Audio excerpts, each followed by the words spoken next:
ओ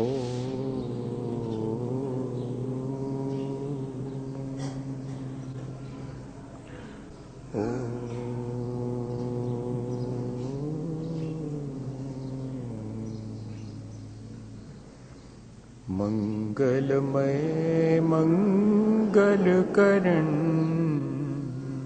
वीतराग विज्ञान नमो ताहि जाते भये अर्हंतादि महा जो विद्यादि सागर सुधी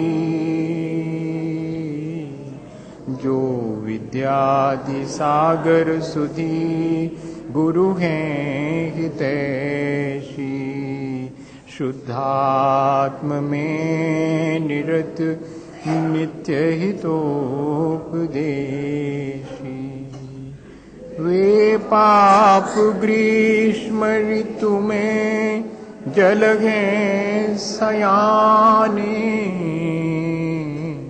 पूजूं उनके सतत केवल ज्ञान पाने पूजूं उनके सतत केवल ज्ञान पाने।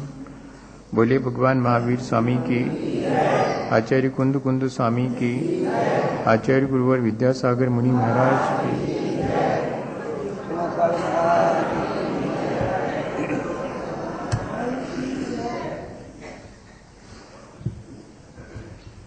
हम सभी लोग एक श्रावक को कैसे घर गृहस्थी के बीच आत्मिक विकास करने की संभावना है, इस पर विचार कर रहे हैं। साधुजनों के जीवन में वे निरंतर अपने आत्म विकास या आत्म सुख को पाने के लिए प्रयत्न करते ही रहते हैं, लेकिन श्रावक को सांसारिकता के बीच, भौतिकता के बीच बहुत समय गुजारना पड़ता है। वो ऐसी स्थिति में और अपने आत्मिक सुख को कैसे पाए, इसके लिए भी आचार्यों ने उपाय बताए हैं। सबसे पहली चीज तो यही अपन ने समझी है कि ये जो भौतिक सुख हैं वो बहुत क्षणिक हैं। मुझे आत्म सुख पाना चाहिए, जो कि एक बार मिलने के बाद फिर नहीं छूटता है। और दूसरा ये कि इस संसार में हम जहाँ भी देखते हैं वो दुख ही दुख दिखाई देता है। तो संसार के दुखों से बचने का हम उपाय करें या कि हम आत्म सुख को पाने का उपाय करें। दोनों में से कोई भी चीज़ यदि हम करते हैं तो वास्तव में हमारा आत्मिक विकास होगा। असल में हम लोगों को इतने गहरे संस्कार हैं कि ये सब बातें हम जानते हैं, समझते हैं, फिर भी एक झूठा आश्वासन, एक झूठी आशा हमारे मन में बनी रहती है। संसार के बारे में भी, अपने शरीर के बारे में भी, और इस भोग विलास की सामग्री के बारे में भी। हम जानते हैं कि शरीर एक दिन मरण को प्राप्त होगा। हमने बहुत लोगों को मरते देखा भी है, अपने परिवार में भी, अपने समाज के बीच में भी, सारे देश में भी। लेकिन शरीर मरण धर्मा है, इसके बाद भी हमें अपने बारे में ऐसा लगता है कि हम हमेशा जीते रहेंगे।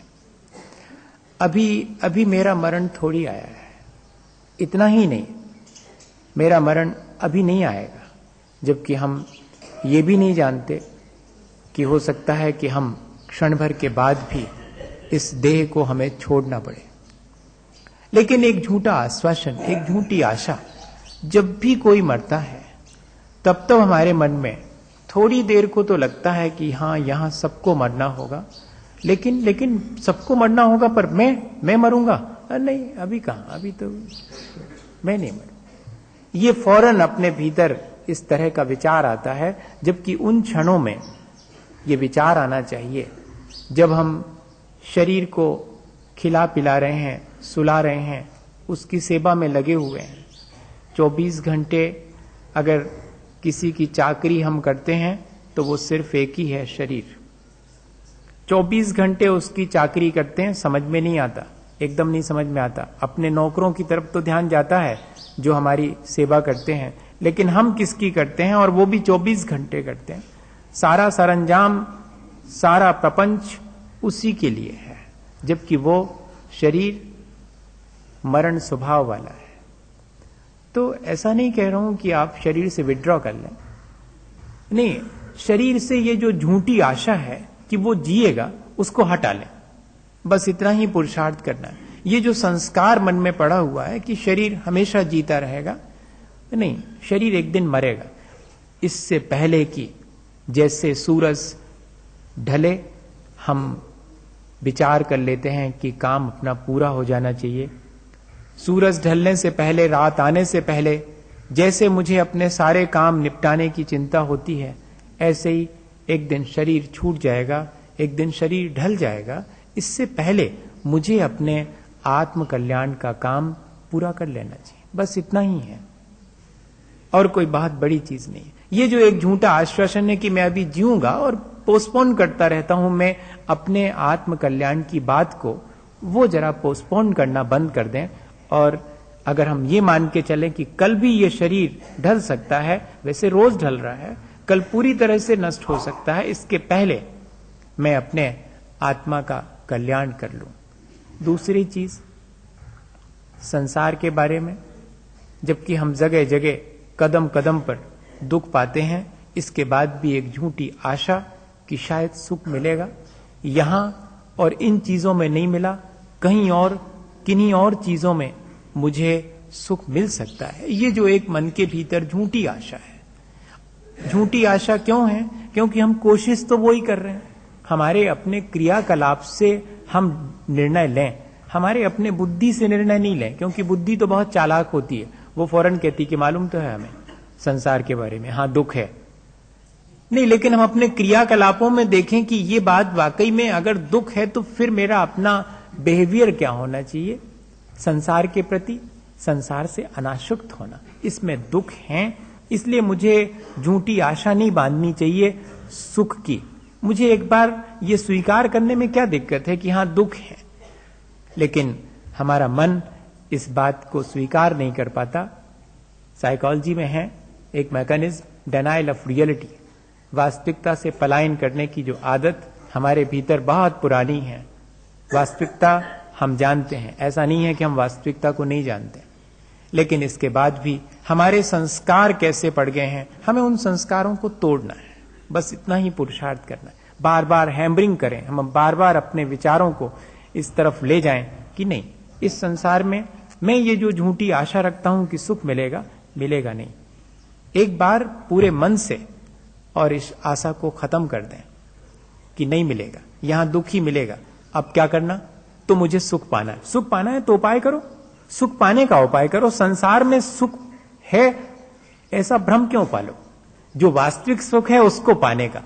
जैसे ही संसार में सुख का भ्रम टूटेगा, तब मालूम पड़ेगा कि वास्तविक सुख क्या है और मुझे उसे पाना। और जब तक ये आशा बनी रहेगी कि यहीं इसी संसार में सुख मिलेगा, तब तक आत्म सुख आप सिर्फ वाणी में कह सकते हैं आत्म सुख, बाकी जीवन में आत्म सुख पाने के लिए कोई प्रयत्न संभव नहीं है जब तक कि ये आशा नहीं टूटेगी। और तीसरी चीज, ये जो 5 इंद्री के भोग विलास की सामग्री है, इसके बारे में हम सब लोगों के अंदर एक भ्रम है, एक आशा है कि ये मुझे मेरे अनुकूल मिलेगी, मैं जैसी चाहूंगा वैसी मिलेगी, और नहीं मिलेगी तो मैं प्रयत्न करके और अपने मन के अनुकूल भोग विलास की सामग्री इकट्ठी करूंगा। लेकिन हम ये भूल जाते हैं कि भोग विलास की सामग्री कर्माश्रित है, हमारे अधीन नहीं है, हमारे कर्मों के अधीन है। इसमें हम जितने आसक्त होंगे ये उतनी कम मिलेगी, और इसको हम जितना छोड़ेंगे ये उतनी हमारे पास आएगी। ये उल्टा गणित है इसका, लेकिन ये हमारे समझ में नहीं आता। हमें लगता है हम दिन भर करते क्या रहते हैं, अगर थोड़ा सोचें, अपने भोग विलास की सामग्री अपने अनुकूल जुटाते रहते हैं और कुछ करते हैं क्या? मुझे बताइएगा, ईमानदारी से आप अपने आप से पूछिएगा कि सारे दिन, चाहे दुकान पर बैठे हो, चाहे बाजार में हो, चाहे घर में हो, हम अपने भोग विलास की सामग्री का इंतजाम, और वो भी अपने अनुकूल, जबकि हमें मालूम है कि हमारे अनुकूल मिलना हमारे हाथ में नहीं है। जो हम कर चुके हैं अपने कर्म, उनके हाथ में कर्माश्रित है ये जितनी भी अनुकूलता और प्रतिकूलता है। हम तो सिर्फ एक भ्रम, और वो भी झूठा भ्रम, अपने मन में बनाए रखते हैं। एक घटना मैंने आपको पहले सुनाई है, शायद मैं भूल जाता हूं। एक बार एक व्यक्ति ट्रेन में सफर कर रहा था, है आपको याद, और उसने टिकट नहीं लिया था, लेकिन इसके बावजूद भी जब टिकट टैग चेकर ने उससे पूछा कि कहाँ है तुम्हारा टिकट, तो उसने कहा अब भी देखता हूं, और उसने फौरन अटैची खोली, अटैची में एक एक खाने में देखने लगा। चेकर ने कहा कि करते क्या हो, इतना भी ख्याल नहीं है कि कहाँ रखा? बोले रखा होगा, यहीं रखा है, उसमें क्या है, रखा है। और फिर उसमें से अटैची में नहीं मिला तो अटैची में जो कपड़े रखे थे, उसमें जो पैंट था उसके पॉकेट में देखा, उसमें भी अब हो तब ना। लेकिन एक भ्रम, एक दिलासा, एक झूठी आशा कि है इसी में, जाएगा कहां। और यहां तक कि उसने अपने जूते पॉकेट में नहीं देखूंगा मैं, जूते खोले। जब वो जूते खोलने लगा तो टिकट चेकर छोड़ा गड़बड़ा है कि क्या कर रहे हो, कहीं कोई उपद्रव तो नहीं कर रहे। तो उसने कहा नहीं, शायद हो सकता है इसमें रखा हो, जूते के नीचे रखा हो।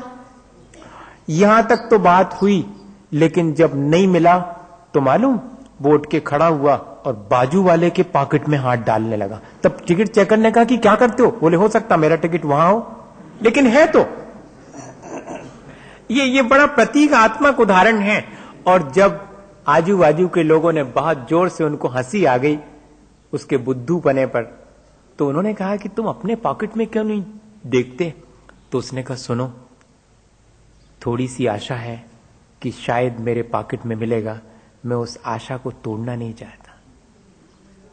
थोड़ी सी आशा है कि शायद वहां मिलेगा, मुझे मालूम है कि इन जगहों पर नहीं है, लेकिन मैं फिर भी ये आशा बनाए रखना चाहता हूं कि शायद होगा तो मेरे पॉकेट में हो सकता, मैं वहां नहीं देखूंगा, वहां कभी नहीं देखूंगा। ये एक उदाहरण है जो हम सब पर लागू होता है। देखें गौर से, उसके पॉकेट में हाथ डाल के देख रहे हैं, शायद वहां सुख होगा। इस चीज में हाथ डाल के देख रहे हैं, शायद यहां पर सुख होगा। वो मेरे ही भीतर है, नहीं नहीं नहीं, वो वहां नहीं देखूंगा, वहां नहीं देखूंगा। अगर वहां भी नहीं मिला तो करूंगा क्या? फिर तो मैं निराश हो जाऊंगा जीवन से, और मैं निराश नहीं होना चाहता। मैं इस संसार में ही सुख पाना चाहता हूं।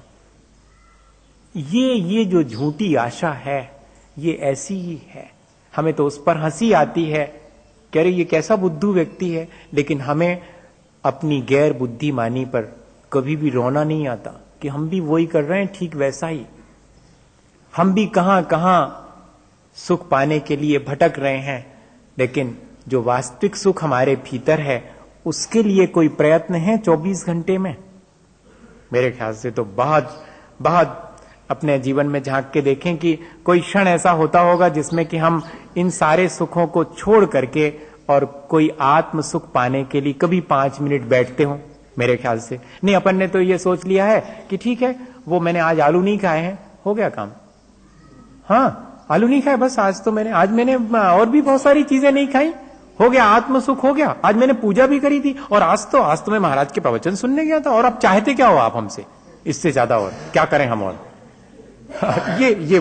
ये हम अपना भ्रम नहीं, लेकिन आप सब कुछ कर लेंगे। आप कहोगे पूजा कर लो, पूजा कर लेंगे। आप कहोगे कि आलू छोड़ दो, हम आलू छोड़ देंगे। आप जो कहो हम वो करने तैयार हैं, लेकिन संसार में सुख की आशा नहीं छोड़ेंगे।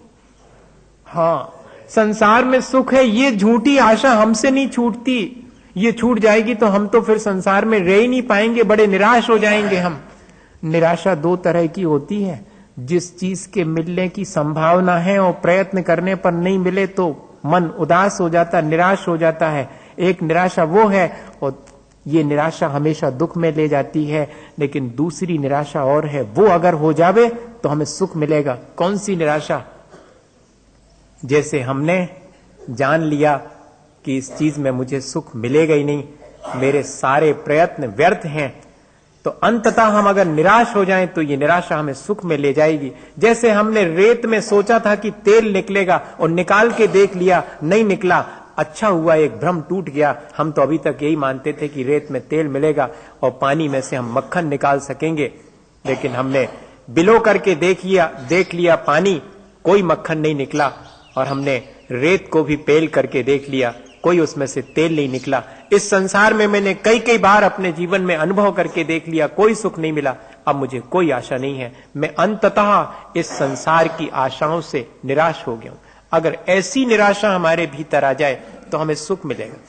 मैं ये नहीं कह रहा हूं कि आप संसार से निराश हो जाए, नहीं, संसार में सुख नहीं है, ये जो झूठी आशा है वो हम अपनी तोड़ देवे, ये कोई नहीं तोड़ता। बाकी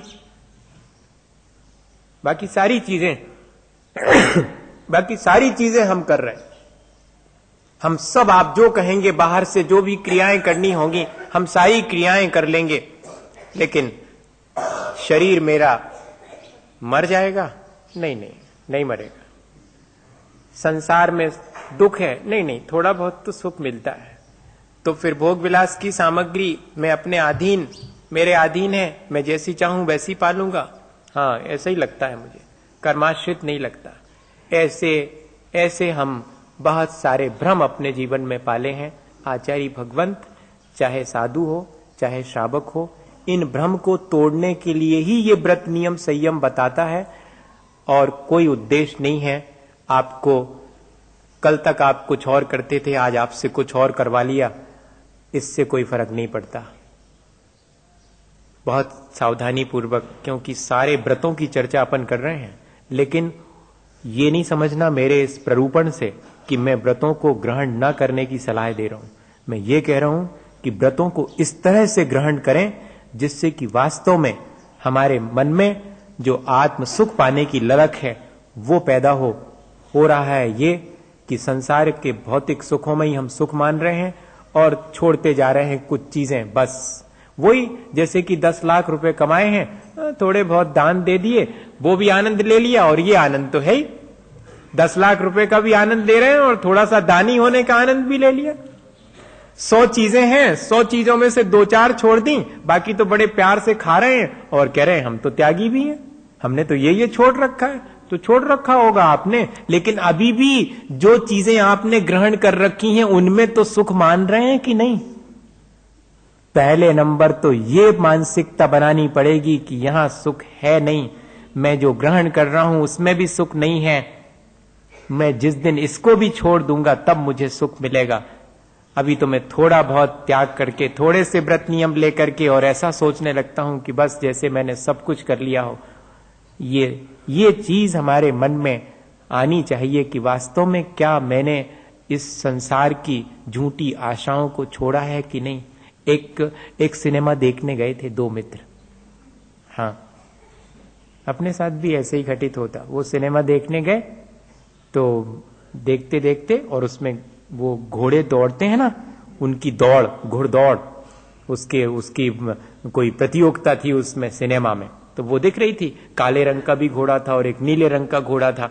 तो वो काले रंग का घोड़ा बहुत बार तेज दौड़ करके आगे निकल जाता था। तो पहले वाले मित्र ने दूसरे वाले से कहा, वो जो नीला वाला है ना वो जीतेगा। दूसरा मित्र बोलता, कैसी बात कर रहा है, ये काला कितना तेज दिख रहा है और यही आगे निकल जाएगा, नीला तो अभी कितने पीछे है वो। तो पहले वाले ने कहा कि सुनो, मेरी मानो, नीला ही जीतेगा, नीला ही। और खेल पूरा हो गया, खेल पूरा हुआ और सच्ची में वो नीले रंग का घोड़ा ही जीता। तो वो जो दूसरा मित्र था उसने कहा, यार तुम्हारे प्रेडिक्शंस एकदम परफेक्ट होते हैं, कितनी बढ़िया भविष्यवाणी करते हो यार, तुमने तो जैसा नीला कहा था आशा ही नहीं थी बिल्कुल, वो तो बहुत पीछे था और बिल्कुल नीला ही जीता। उसने कहा, सुनो, मैं ये फिल्म दूसरी बार देख रहा हूं, मैं पहली बार भी देख रहा हूं, ऐसा ही होता है। ये तो मैं दूसरी बार देख रहा हूं, इस फिल्म में तो होता ही है नीला ही वाला जीतता है। अब तुम बनाए रहो झूठी आशा की काला वाला जीतेगा। हम भी इस संसार को कई बार फिल्म की तरह दोहरा चुके हैं, फिर भी हमारी आशा नहीं टूटती है, फिर भी हम ये नहीं कह पाते कि कई कई बार करके देख लिया मिलेगा दुख, दूसरे को भी यही सलाह देते हैं कि ऐसा कर लो मिलेगा सुख। देख लो, मां से अगर बेटा और बेटी पूछे कि शादी कर लें या नहीं करें, तो मां यही सलाह देगी कि कर लो। और अगर वो धीरे से पूछ ले कि तुम्हें ब्याह करने के बाद कौन कौन का सुख मिला, जल्दी नहीं है, एक लिस्ट बनाना और कल 2-3 दिन में बता देना। एक व्यक्ति के साथ ऐसे ही घटित हुआ था, जब मां ने बहुत फोर्स किया उसको बेटे को ब्याह करने के लिए, तो बेटे ने इतना ही कहा कि मां सुनो, तुम पहले ये तय कर लो कि तुमने ब्याह के बाद कौन कौन से सुख जो तुमने सोचे थे, जो तुमने सपने सजाए थे, इस संसार में स्वप्न देखे थे तुमने सुख पाने के, वे कौन कौन से पूरे हुए, और वास्तविकता जो पहले नहीं मालूम थी वो वास्तविकता मालूम पड़ी, फिर कौन सा सुख मिला तुम्हें। ये उसने डायरेक्ट कह दिया। मां तो बहुत हड़बड़ा गई थी, उसने कहा सुनो तुम हमसे इस तरह की बातें मत किया करे। और फिर बाद में अपने भाई से, उस बेटे के मामा से कहा कि इसको समझाओ, ये कैसी कैसी बातें करता है, संसार कहीं ऐसे चलता है क्या, वो तो भगवानों की बात है, वो नहीं करते होंगे ब्याह, ये ऐसा उपद्रव कर रहा है हमारे घर में, उपद्रव मालूम पड़ रहा है, देखना आप।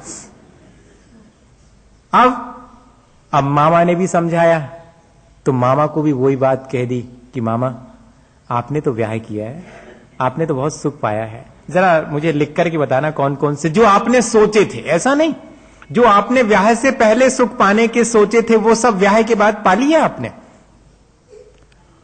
अब 3 दिन के बाद फिर जब वो पहुंचा तो अब की बार मामा नहीं मिले, मामी जी मिली। उन्होंने कहा सुनो तुम्हें जो करना हो वो करो, ब्याह करना हो करो, नहीं करना हो मत करो, तुम मामा को परेशान मत करो। 3 दिन हो गए ढंग से बात तक नहीं करते हमसे, बोलते ही नहीं है, बड़े उदास हैं घर में, हमारी तो तुमने खुशी छीन ली। अब बताइए, मैंने पढ़ा, एक जगह पढ़ रहा था तो मैंने कहा सुनाऊंगा मैं इस चीज को। अपन सबकी वास्तविकता है ये। अपन से कोई अगर सचमुच, अपन अपने आप से भी सचमुच ऐसा ईमानदारी से पूछ लेवे कि जो हमने सोचा था कि ये सारे सुख मिलेंगे, क्या वो हमें उन चीजों के पा लेने के बाद मिले हैं आज तक?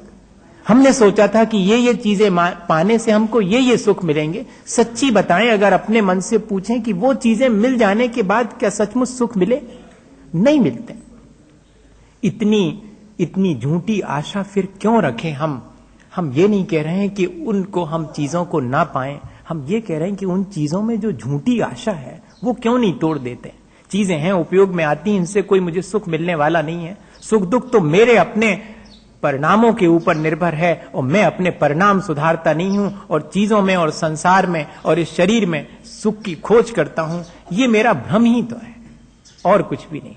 मैं अगर इस भ्रम को समझ लूं, एकदम नहीं समझ में आएगा, कई जिंदगी लग जाएंगी भैया। अभी तो अपन बैठ के थोड़ा सा घंटे पर विचार कर रहे हैं, तब थोड़ा सा लगता है मन को, यहां जितनी देर बैठे उतनी देर लगता कि है तो सही, लेकिन संस्कार इतना प्रबल है कि इस सच्ची बात को भी हम एक तरफ रख देंगे और फिर लग जाएंगे उसी में। फिर एक आशा जग जाएगी बाहर, हम अंततः निराश हो ही नहीं पाते।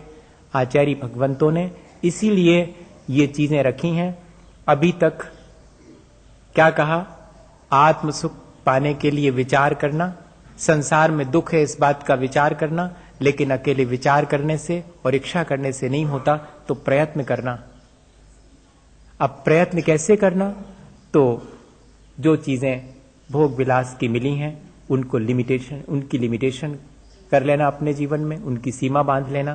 तो अपन ने देखा था कि अब खाने पीने की चीजें और भी जो अपने उपयोग में आती हैं उनको सावधानी से उपयोग में लेऊंगा। जहां जहां जीव राशि का ज्यादा घात होता होगा मैं उन चीजों को अपने लाइफ में शामिल नहीं करूंगा। सचित त्याग, जहां जहां जीवन है, जहां जहां सांस है, जहां ज्यादा जीवों की हिंसा होती है, अपने खान पान रहन सहन सब में आप सिर्फ इतना ही सीमित मत कर लीजिएगा, थाली तक ही धर्म सीमित मत कर लीजिएगा। सचित त्याग के मायने सिर्फ इतना ही नहीं है कि थाली में और हम इतनी चीजें खाएंगे, नहीं, जहां जीवों की हिंसा होती होगी। अब दया मूर्ति हो गया है वो श्रावक, और दया मूर्ति होने की वजह से अकेले भोजन पान में ही नहीं, वो अपने सारे रहन सहन में दिन भर ऐसी कोई भी क्रिया नहीं करता जिससे कि किसी के जीवन का घात हो। कम से कम 10 जीवों के घात से तो बचूं। त्रस्त जीवों का घात मेरे से ना हो, और जो छोटे छोटे जीव हैं, अग्नि है, जल है, वायु है, वनस्पति है, इन सब में भी जीवन है, उनका भी मैं संभल करके उपयोग करूं। ऐसा अब उसके मन में विचार आ गया। तब जाकर के एक आत्म विकास की सीढ़ी व्यक्ति चढ़ जाता है।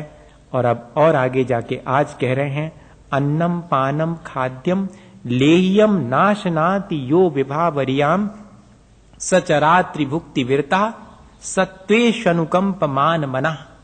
प्राणी मात्र के प्रति जिसके मन में अनुकंपा का भाव आ गया है, अनुकंपा का भाव तभी आएगा जब इस संसार में सुख है ये आशा टूटेगी।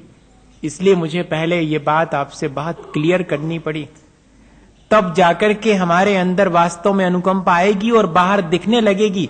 अभी तो हमें सुख दिखाई पड़ता है जिन चीजों में हम उनको पाने के लिए अनुकंपा और दया को एक किनारे रख देते हैं, भूल जाते हैं कि दया करनी चाहिए। मेरे सुख सुविधा के साधन ही नहीं जुटाना चाहिए, दया करना चाहिए जीवों पर। मैं अपने सुख सुविधा के साधन जुटा करके दूसरे को मार रहा हूं।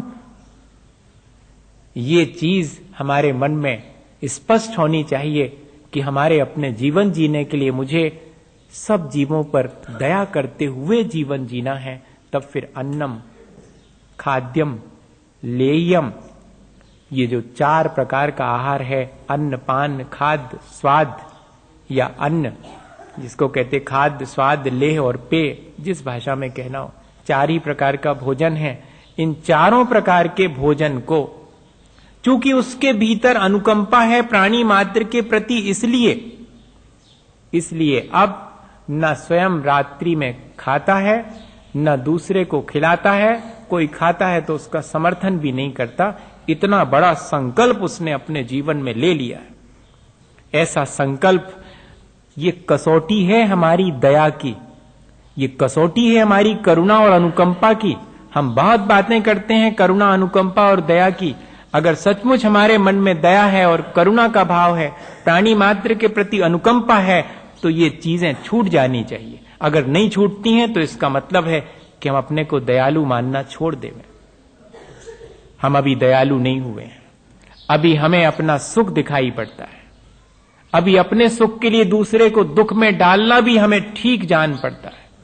हां, ये इससे निर्धारित हो जाता। यदि हम रात्रि भोजन स्वयं करते हैं, दूसरे को कराते हैं, दूसरा कोई करे तो उसकी प्रशंसा करते कि हां कोई फर्क नहीं पड़ता, तो इसके मायने हैं कि अभी हमें संसार में और ज्यादा रहने की इच्छा है। अभी हमारा भ्रम टूटा नहीं है। कहते जरूर हैं हम, लेकिन अभी संसार के सुखों में हम सच्चा सुख मान बैठे हैं। जिस दिन हमें लगेगा कि यहां सुख नहीं, उस दिन ये चीजें आसानी से छूट जाएंगी। फिर हमें कोई सौगंध लेने की भी, किसी के चरणों में जाने की आवश्यकता नहीं पड़ेगी। मैं खा ही नहीं पाता हूं रात में, मेरा मन इतना दया से भीग जाता है कि मन ही नहीं होता कि मैं इतने हिंसा के बीच और क्या भोजन अपने शरीर में डालूं, क्योंकि जीव राशि इतनी ठसाठस भरी हुई है। वो तो सूर्य के प्रकाश में और जीव राशि उत्पन्न नहीं होती, लेकिन जैसे ही सूर्य का प्रकाश समाप्त होता है, अनंत जीव राशि जो हमें दिखाई नहीं देती, हमें दिखाई देने वाली तो दिखती है, सो अपन उससे बच जाते हैं, लेकिन जो दिखाई नहीं देती वो अनंत जीव राशि। और कंटामिनेशन इतना ज्यादा है, पॉल्यूशन इतना ज्यादा है कि वो जीव राशि जैसे ही भोजन सामग्री मिलती है उस पर अटैक करती है और उसको पूरे के पूरे। आप वैसे तो जीव राशि को हम माइक्रोस्कोप में देखते हैं, लेकिन कभी अपनी भोजन की थाली को देखा? रात में रख करके देख लो कि उसमें जो हमें दिखाई नहीं पड़ रहा, बिल्कुल भी कहां दिखाई पड़ रहा, रोटी दिख रही, दाल दिख रही, हलवा दिख रहा फर्स्ट क्लास, और क्या दिख रहा उसमें? कुछ नहीं दिख रहा। रात में तो लाइट में यही चीजें अच्छी चमकती हुई दिखती हैं, और अगर बर्फी पे बर्फ लगा हुआ है तो वो तो और चमकेगी रात में, तो दिन से भी ज्यादा। अब तो आने वाला है, पूरा वही मौसम आने वाला है, बाहर दुकानें लग जाएंगी और उन पर बर्फ लगी हुई मिठाई, भले ही कैसे ही हो, 7 दिन से पड़ा हुआ खोबा हो और उसी को घोंट घाट करके बना दिया, और बर्फ भर लगा होना चाहिए, खरीद लेंगे, कोई दिक्कत नहीं। अभी आने वाला है वही चीज आने वाली। फिर मालूम पड़ेगा कि इस संसार में सुख मालूम पड़ता है, या कि अभी हमें कोई आत्म सुख पाने की ललक जागृत हो गई है। ललक जागृत हो गई होगी तो किसी दुकान पर खड़े होने का मन नहीं होगा, ये ध्यान रखना। और अभी खड़े होने का मन होता है तो संसार में सुख अभी मान रहे हैं हम, भले ही हम कहते जरूर हैं, भले ही हम पूजा करके आते हैं, भले ही हम प्रवचन सुन के आते हैं, भले ही हम बहुत सारे हमने त्याग व्याग ले रखे हैं, हमने आलू खाना छोड़ दिया है, लेकिन बाकी चीजों में अभी मेरी लोलुपता गई नहीं है। बहुत बहुत धैर्य पूर्वक, मैं कोई आपको ऐसा नहीं कह रहा हूं, बहुत धैर्य पूर्वक अपने मन में विचार करें इन चीजों का कि क्या हम अपने को धोखा नहीं दे रहे हैं, क्या हम स्वयं भ्रम नहीं पाल रहे हैं इस तरह के। नहीं, ये तो बड़े लोगों के लिए है, तो प्रतिमाधारी लोगों के लिए कह रहे हैं कि रात में नहीं खाना और नहीं खिलाना, और अब ऐसे चलता है क्या घर गृहस्थी में? भैया, घर का अगर एक नियम बना लो तो फिर छोटा 1 महीने का बेटा भी उसका पालन कर लेगा। बचपन से नहीं करते असल में, क्योंकि दोनों जन लाइफ स्टार्ट करने से पहले बैठ करके विचार ही नहीं करते कि लाइफ क्या होगी हमारी, जैसी सबकी चल रही वैसे ही ढकलते जाने दो, चलती है सब चल। और अगर दोनों बैठ करके ब्याह के पहले दिन इस बात पे तय करें कि कैसा जीना है, कोई नहीं खाएगा दोनों में से रात में, आने वाली पीढ़ी को कोई रात में नहीं मिलेगा, घर में आने वाले मेहमानों को पहले से बोर्ड लग जाएगा कि इस घर में आओ तो आओ, बहुत अच्छा है, लेकिन रात में कुछ भी नहीं मिलेगा खाने, पानी पीने भी नहीं मिलेगा। खाद्य स्वाद या अन्न, जिसको कहते खाद्य स्वाद लेह और पेय, जिस भाषा में कहना हो, 4 ही प्रकार का भोजन है। इन चारों प्रकार के भोजन को, चूंकि उसके भीतर अनुकंपा है प्राणी मात्र के प्रति, इसलिए अब न स्वयं रात्रि में खाता है, न दूसरे को खिलाता है, कोई खाता है तो उसका समर्थन भी नहीं करता। इतना बड़ा संकल्प उसने अपने जीवन में ले लिया है। ऐसा संकल्प, ये कसौटी है हमारी दया की, ये कसौटी है हमारी करुणा और अनुकंपा की। हम बहुत बातें करते हैं करुणा, अनुकंपा और दया की, अगर सचमुच हमारे मन में दया है और करुणा का भाव है, प्राणी मात्र के प्रति अनुकंपा है, तो ये चीजें छूट जानी चाहिए। अगर नहीं छूटती हैं तो इसका मतलब है कि हम अपने को दयालु मानना छोड़ देंगे। हम अभी दयालु नहीं हुए हैं, अभी हमें अपना सुख दिखाई पड़ता है, अभी अपने सुख के लिए दूसरे को दुख में डालना भी हमें ठीक जान पड़ता है। हां, ये इससे निर्धारित हो जाता। यदि हम रात्रि भोजन स्वयं करते हैं, दूसरे को कराते हैं, दूसरा कोई करे तो उसकी प्रशंसा करते कि हां कोई फर्क नहीं पड़ता, तो इसके मायने हैं कि अभी हमें संसार में और ज्यादा रहने की इच्छा है, अभी हमारा भ्रम टूटा नहीं है। कहते जरूर हैं हम, लेकिन अभी संसार के सुखों में हम सच्चा सुख मान बैठे हैं। जिस दिन हमें लगेगा कि यहां सुख नहीं, उस दिन ये चीजें आसानी से छूट जाएंगी, फिर हमें कोई सौगंध लेने की भी, किसी के चरणों में जाने की आवश्यकता नहीं पड़ेगी। मैं खा ही नहीं पाता हूं रात में, मेरा मन इतना दया से भीग जाता है कि मन ही नहीं होता कि मैं इतने हिंसा के बीच और क्या भोजन अपने शरीर में डालूं, क्योंकि जीव राशि इतनी ठसाठस भरी हुई है। वो तो सूर्य के प्रकाश में और जीव राशि उत्पन्न नहीं होती, लेकिन जैसे ही सूर्य का प्रकाश समाप्त होता है, अनंत जीव राशि जो हमें दिखाई नहीं देती, हमें दिखाई देने वाली तो दिखती है सो अपन उससे बच जाते हैं, लेकिन जो दिखाई नहीं देती वो अनंत जीव राशि। और कंटामिनेशन इतना ज्यादा है, पॉल्यूशन इतना ज्यादा है कि वो जीव राशि जैसे ही भोजन सामग्री मिलती है उस पर अटैक करती है और उसको पूरे के पूरे। आप वैसे तो जीव राशि को हम माइक्रोस्कोप में देखते हैं, लेकिन कभी अपनी भोजन की थाली को देखा? रात में रख करके देख लो कि उसमें जो हमें दिखाई नहीं पड़ रहा, बिल्कुल भी कहां दिखाई पड़ रहा, रोटी दिख रही, दाल दिख रही, हलवा दिख रहा फर्स्ट क्लास, और क्या दिख रहा उसमें? कुछ नहीं दिख रहा। रात में तो लाइट में यही चीजें अच्छी चमकती हुई दिखती हैं, और अगर बर्फी पे बर्फ लगा हुआ है तो वो तो और चमकेगी रात में तो दिन से भी ज्यादा। अब तो आने वाला है, पूरा वही मौसम आने वाला है, बाहर दुकानें लग जाएंगी और उन पर बर्फ लगी हुई मिठाई, भले ही कैसे ही हो, 7 दिन से पड़ा हुआ खोबा हो और उसी को घोंट घाट करके बना दिया और बर्फ भर लगा होना चाहिए, खरीद लेंगे, कोई दिक्कत नहीं। अभी आने वाला है, वही चीज आने वाली, फिर मालूम पड़ेगा कि इस संसार में सुख मालूम पड़ता है या कि अभी हमें कोई आत्म सुख पाने की ललक जागृत हो गई है। ललक जागृत हो गई होगी तो किसी दुकान पर खड़े होने का मन नहीं होगा, ये ध्यान रखना। और अभी खड़े होने का मन होता है तो संसार में सुख अभी मान रहे हैं हम, भले ही हम कहते जरूर हैं, भले ही हम पूजा करके आते हैं, भले ही हम प्रवचन सुन के आते हैं, भले ही हम बहुत सारे हमने त्याग व्याग ले रखे हैं, हमने आलू खाना छोड़ दिया है, लेकिन बाकी चीजों में अभी मेरी लोलुपता गई नहीं है। बहुत बहुत धैर्य पूर्वक, मैं कोई आपको ऐसा नहीं कह रहा हूं, बहुत धैर्यपूर्वक अपने मन में विचार करें इन चीजों का कि क्या हम अपने को धोखा नहीं दे रहे हैं, क्या हम स्वयं भ्रम नहीं पाल रहे हैं इस तरह के। नहीं, ये तो बड़े लोगों के लिए है, तो प्रतिमाधारी लोगों के लिए कह रहे हैं कि रात में नहीं खाना और नहीं खिलाना, और अब ऐसे चलता है क्या घर गृहस्थी में? भैया, घर का अगर एक नियम बना लो तो फिर छोटा 1 महीने का बेटा भी उसका पालन कर लेगा। बचपन से नहीं करते असल में, क्योंकि दोनों जन लाइफ स्टार्ट करने से पहले बैठ करके विचार ही नहीं करते कि लाइफ क्या होगी हमारी। जैसी सबकी चल रही वैसे ही ढकलते जाने दो, चलती है सब चल। और अगर दोनों बैठ करके ब्याह के पहले दिन इस बात पे तय करें कि कैसा जीना है, कोई नहीं खाएगा दोनों में से रात में, आने वाली पीढ़ी को कोई रात में नहीं मिलेगा। घर में आने वाले मेहमानों को पहले से बोर्ड लग जाएगा कि इस घर में आओ तो आओ, बहुत अच्छा है, लेकिन रात में कुछ भी नहीं मिलेगा खाने, पानी पीने भी नहीं मिलेगा। नहीं आएंगे और क्या, हम भी नहीं जाएंगे किसी के यहां पर। एक बार तय करना पड़ेगा, तय करने वाला काम है। नहीं तो चल रहा है, वो तो चल ही रहा, मैं कहां कह रहा हूं आपका कि नहीं है। लेकिन ऐसा करें तो कर सकते हैं, ऐसा नहीं है कि नहीं कर सकते। ये बार नहीं कहना आप नहीं कर रहे हैं, ये बात अलग है। आपकी अपनी मजबूरी है, आपकी अपनी कमजोरी है, ये बिल्कुल अलग बात है। लेकिन कोई नहीं कर सकता ऐसा नहीं है।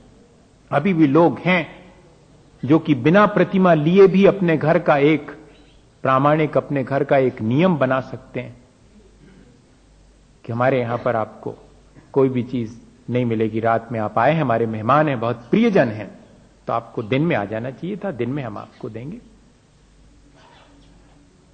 अपने जीवन में हमें स्वयं विचार करना पड़ेगा। भैया, मेरे कहने से बिल्कुल मत मानना, आपका जैसा चल रहा वैसा चलने दो, मैं तो बेकार में जो है, और आपसे कह रहा हूं, हाँ जैसा आपको करना हो, पर ऐसा कभी नहीं सोचना कि कोई ऐसा कर नहीं सकता। बस मैं तो सिर्फ ये कह रहा हूं कि कोई कर सकता है, ऐसा भी कर सकता है। हम नहीं कर पा रहे हैं, ये हमारी कमजोरी, इसको तो मानो कम से कम। हम कितने कमजोर हैं कि हम इन सब चीजों को नहीं कर पा रहे हैं। हम चाहें तो कर सकते हैं। जरूरी नहीं है कि प्रतिमाधारी ही ऐसा करे। बिना प्रतिमा धारण करने वाला एक सामान्य सदगृहस्थ भी इस नियम को बहुत आसानी से निर्वाह कर सकता, क्योंकि सुबह से शाम तक 12 घंटे मेरे पास अपने भोजन के लिए, अपने पेट की क्षुधा की वेदना को मिटाने के लिए मेरे पास बहुत समय है। ऐसा होता कि मुझसे 24 घंटे का कहा जा रहा होता तो मेरी बस की बाहर की बात थी, लेकिन मुझे तो सिर्फ रात्रि के लिए कहा जा रहा है। मैं ऐसा कर सकता हूं यदि मैं संकल्प ले लूं। दिन श्रम के लिए है, रात्रि तो विश्राम के लिए है। रात्रि में कितनी जीव राशि की हिंसा होती है, और अगर बनाना पड़े रसोई तब तो फिर ठीक है। पहले के लोग थोड़ा बहुत अगर नहीं सदता था तो गर्म करके शाम को दूध रख लिया है।